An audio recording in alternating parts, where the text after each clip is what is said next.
Good morning, good afternoon, and good evening, everyone.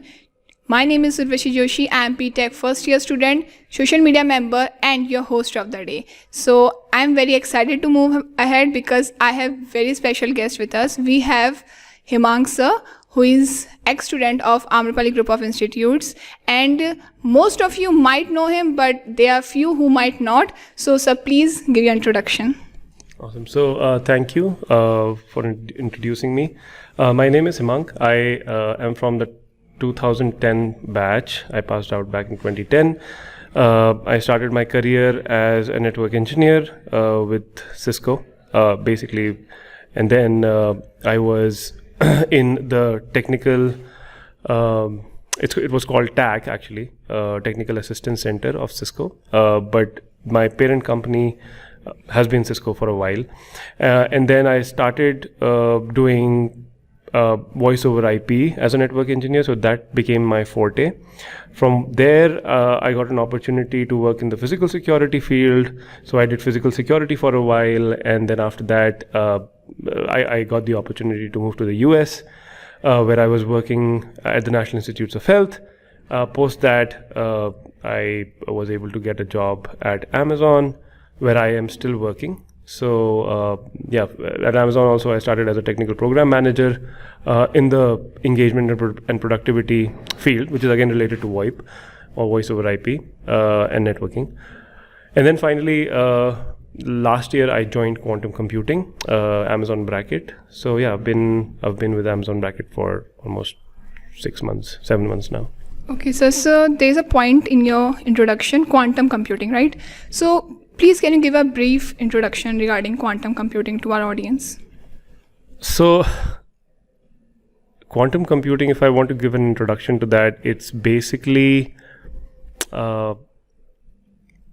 what we cannot see. So, computing with subatomic particles, or when I say subatomic particles, particles which are not visible by the naked eye, and being able to perform computation at the subatomic level, that's what that's what quantum computing is all about. And the scale is like 10 to the power of minus 34, and that is the scale that we're talking about.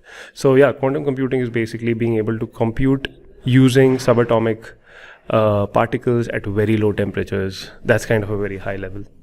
Okay, sir, landed. So, sir, basically, what my next question to you is, there might be many students, after looking at you, they feel like, yeah, we can enter into this field, right? So, sir, any guidance you want to give them, like what sort of skills you should have to be here? Anything you want to share? Yeah, I think from a skills standpoint, there are different skills actually which one can have in order to enter the quantum computing field. I can start off with 4 categories actually. So one is the quantum computing category, the other is quantum networking category, then the other is cryptography, which is again related to security, and then there is so quantum networking and post-quantum cryptography. And then I think, the research part of it. So when we talk about quantum computing, you can be a research graduate, you can get into like science, applied physics, and make your career that ways. If you want to be an engineer and contribute to quantum computing, then you can, try to develop your engineering skills like system design, distributed computing, programming skills, networking skills as well. But you should be able to at least understand how things work from a distributed system standpoint, because at the end of the day, someday, quantum computers will need to be scaled. So you would need that. And then quantum networking, because you would want quantum computers to be connected. So you would want to develop your skills in quantum networks. And then security, because post-quantum computing and post-quantum cryptography is something which is coming up. And the US government has recently passed a bill to make sure that there are standards which are driving the move towards post-quantum cryptography. So yeah, these are like the different categories, and of course the research part I've already talked about. So yeah, that's those are the four. That is very clear that nothing is simple. You need to put a lot of hard work to grasp something, right? So, sir, there's a myth in our society, like to achieve something big like you, so you need to be very studious, right? Because the person like I am a kind of person who is very interested in co-curricular sort of things. So my parents are like, if you want to achieve something, you need to focus on your studies a lot. So what do you want to say about it? So first off, I have not achieved. Yeah, like you mentioned, there's nothing huge that I have achieved. It's a very basic thing. There are like million other people like me.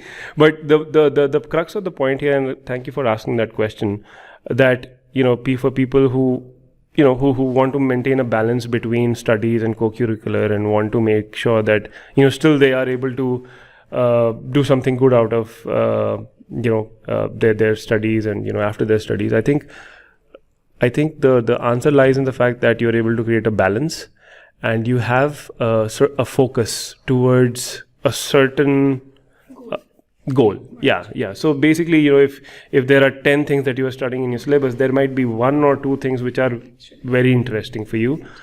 So make sure that if you have a weakness, kind of it's good to like update your weakness, but if you have strength, concentrate on it. If you talk about like algorithms, if you're good at algorithms, concentrate on it. If you're weak at algorithms and good at say UX, then yeah, you should develop UX skills versus going into algorithms. I'm not saying that algorithms are not important, very important, but it's like if you want to maintain a balance, make sure that you have your strengths and your weaknesses as well at the same point of time, and then like being co-curricular and getting into sports and co-curricular activity, I think it's very important because it gives you a very good idea of teamwork, of maintaining that balance between just being a professional and being a complete professional. As I say, you need to make sure that you are developing yourself in a way where you can work with the team and not alone. Yeah, even I think it develops your soft skills as well. Yeah. Okay, so sir, there are many students, like if they are whether they are in first year or in second year, who haven't started anything like coding or any sort of particular preparation they have started for their placements. So any sort of roadmap you want to share with them, if you? So yeah, I myself did not like coding a lot, so I can definitely relate to that question. So for them, I think you've got a lot of different fields. You've got specializations today. You've got so many interesting courses which are available on websites. The teaching websites like Udemy or Coursera, etc., that you can take and you can develop a skill that you like. So, for example, if I talk about UX or UI, if somebody really likes developing things and doing wireframing, etc., you can do that. If somebody likes to do data analysis, and wants to do like something in big data, you can do that. There's like minimal to no coding needed. If someone wants to do networking, yeah, they can do that as well without a great deal of need for coding, right? And then if someone wants to do cloud, that too is again, you need to know like how to do a lot of things programmatically, but I don't think you need to like be super amazing with algorithms or data structures. But again, I'm not saying that algorithms, data structures, and coding specifically or software programming is not essential. It's very essential. You need to make sure you have that background to at least be able to understand what a program says, what it talks about, and then you're able to, like derive ideas how to better it or how to make improvements to it. But yeah, people who do not are not great with coding, it's totally fine. There are a lot of avenues out there.